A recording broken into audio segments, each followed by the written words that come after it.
अस्सलाम वालेकुम स्टूडेंट्स। जैसा कि आपको पता है कि हमने चैप्टर नंबर 5 जो है वो ग्रेविटेशन का स्टार्ट किया हुआ है। पहला आर्टिकल जो है वो हम ऑलरेडी जो है वो पढ़ चुके हैं, ठीक है, जो कि था न्यूटन लॉ ऑफ ग्रेविटेशन।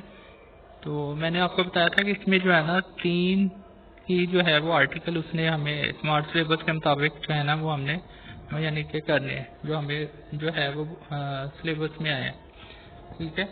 तो पहला आर्टिकल हम डिस्कस कर चुके हैं। नेक्स्ट वन है math of the earth. Math of earth के लिए जो है कंसिडर करें कि जो हमारी बॉडी ज़मीन है, ठीक है, उसके ऊपर जो है ना एक बॉडी है और उसका मैथ जो है वो m है, और मैथ ऑफ अर्थ जो है ना दैट इज me, ठीक है। मैथ ऑफ अर्थ क्या है वो me, कैपिटल me से हमने उसको डिनोट कर दिया और रेडियस को r से डिनोट किया, ठीक है। जैसे देखें आप डायग्राम में आपको नज़र आ रहा होगा कि ये r आ गया, ठीक है, और फिर me और ये r। तो टोटल जो डिस्टेंस है that is from the centre of the earth to the centre of the mass, उसको हम r के ही इक्वल ले लेते हैं, ठीक है। ज़मीन के लिहाज से बॉडी का मैथ बहुत ही कम है, तो इसलिए जो है ना जो दोनों के दरमियान जो डिस्टेंस है उसको हमने r से ही डिनोट कर दी, ठीक है। तो पहले हम जो है पहली इक्वेशन लिखेंगे जो हमने न्यूटन लॉ ऑफ ग्रेविटेशन पढ़ा है उसके मुताबिक, ठीक है। वो हमने जो इक्वेशन पढ़ी है उसी को लेके चलेंगे। इक्वेशन थी हमारे पास F is equal to G m1 m2 over D square, ठीक है। अब उसी में जो चेंज करके जब हम लिखेंगे तो F आ जाएगा आपके पास capital G M e over R square, ठीक है। अब यहाँ पे कैपिटल जी जो है वो ग्रेविटेशनल कांस्टेंट है, m जो है वो मैथ है, me जो है that is the mass of the earth and r is the radius, ठीक है। तो ये हमारे पास पहली इक्वेशन आ गई न्यूटन लॉ ऑफ ग्रेविटेशन को देखते हुए, ठीक है। उसके बाद आपको पता है कि जैसे वेट जो है, जितना किसी बॉडी का वेट होता है उतनी ही फोर्स के साथ ज़मीन हर चीज़ को अपनी तरफ अट्रैक्ट करती है, ठीक है। और जो ज़मीन की सरफेस के ऊपर एक बॉडी है जिसका मैथ m है तो उसका वेट होगा mg, तो उसमें जो फोर्स ऑफ ग्रेविटेशन होगी, ठीक है, वो mg मतलब कि उसके वेट के इक्वल होगी। तो इस तरह आपके पास दूसरी इक्वेशन आ जाएगी F is equal to W and is equal to M G. अब इन दोनों इक्वेशन को कंपेयर करें, 5.3 और 5.4 को कंपेयर करें तो आपके पास इक्वेशन आ जाएगी M G is equal to capital G M E over R square. यहाँ से एम जो है ना वो कैंसिल हो जाएंगे, एम से कैंसिल, बाकी जो बचेगा वो होगा G is equal to G M E over R square, ठीक है। अब यहाँ पे जो एम ई, क्योंकि हमने मैथ ऑफ अर्थ निकालना है, तो मैथ ऑफ अर्थ के लिए जो है हमारे पास एम ई किसके इक्वल आ जाएगा कि जो लेफ्ट साइड पे सिंपल जी है, एक जी ही बचा है, ठीक है। तो आप एम ई के अलावा जितनी भी वैल्यूज हैं वो दूसरी तरफ जी के साथ ले हैं।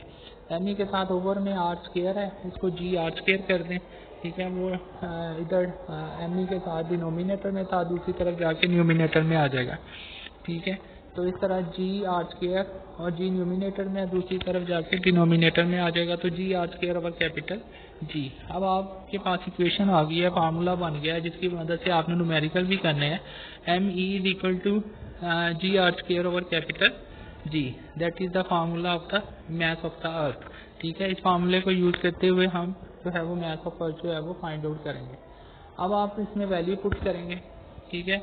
वैल्यू पुट करने से पहले आप देखेंगे, आपको पता है कि जो r है, ठीक है, r जो है that is the radius of the अर्थ, वो होता है 6.4 इंटू 10⁶ मीटर, और जो वैल्यू ऑफ स्मॉल g है वो है 10 metre per second square, and whereas the gravitational constant, इसकी वैल्यू भी आपको पता है that is equal to 6.67 into 10⁻11 newton metre square per kilogram square, ठीक है। अब आपने ये तीनों की वैल्यूज जो है इस फार्मूले में पुट करनी है, ठीक है। इस वाले फार्मूले में आपने वैल्यू पुट करनी है। अब आप वैल्यू पुट करें और इसको सिंप्लीफाई करें। अब बुक वाला जो है ना उसने डायरेक्ट ही आंसर निकाला हुआ है, लेकिन आपने ऐसे नहीं करना है, आपने उसको पूरा सिंप्लीफाई करना है। जैसे जो है 6.4 है, उसका स्क्वायर है तो आप स्क्वायर लें, और 10 की 6 का स्क्वायर वो 12, मतलब ओवरऑल जब कैलकुलेट करेंगे, ठीक है, तो कैलकुलेशन के बाद आपके पास मैथ ऑफ अर्थ आ जाएगा 6 इंटू 10⁻24, ठीक है। दस the mass of the earth is 6 into 10⁻24 kg, ठीक है। यहाँ 10 की पावर में 24 मिस हो गया ये, तो आपने 24 kg फाइनल आपके पास जो है वो आंसर आ जाएगा। तो ये एक बहुत ही इंपॉर्टेंट आर्टिकल है जो कि आपको आना चाहिए, ठीक है। इसके बाद जो है इसी से रिलेटेड एक एग्जांपल है G, calculate the value of G. Value of G आपने फाइंड आउट करनी है। Acceleration due to gravity at an altitude, और जो हाइट गिवन है वो 1000 किलोमीटर है, जो ऑफ कोर्स आप इसको मीटर में चेंज कर लें, ठीक है। The mass of the earth is 6 × 10⁻²4, वो आपको अभी आपने जो है वो फाइंड आउट किया। The radius of the earth is 6400 kilometre, ठीक है। आप जो सोल्यूशन में मतलब पहले डाटा एक्चुअली लिखना चाहिए था, उसने डायरेक्ट सोल्यूशन में सारी कैलकुलेशन की है। तो आर जो है वो 6400 किलोमीटर है, रेडियस हाइट जो है वो 1000 है, टोटल बन जाएगा जो है 7400 total distance from the centre of the earth. Mass of earth given है, ठीक है। जी एट हाइट एच आपने फाइंड आउट करनी है। अब यहाँ पे देखो उसने पहले जो है आर प्लस एच निकाला है, वो है 7400 किलोमीटर, और साथ ही उसको मीटर में चेंज कर लिया। पहले तो पॉइंट खत्म करें, फिर एक भी एक आ जाएगा 10 की पावर 3 इसका, और 10 की पावर जो है 7.4 7.4 × 10⁻³ और 1 किलोमीटर का 10 की पावर 3 आ जाएगा, ठीक है। तो ओवरऑल आ जाएगा 7.4 × 10⁻6 मीटर, ठीक है।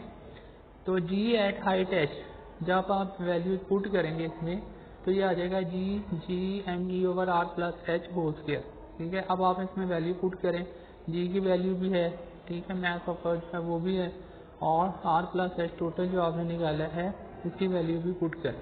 और वैल्यू पुट करने के बाद आप इसको सिंप्लीफाई करेंगे तो 7.3 मीटर पर सेकेंड स्क्वायर जो है ना वो आंसर आ जाएगा। Thus the value of G at height H that is 1000 kilometre will be 7.3 metre per second square, ठीक है।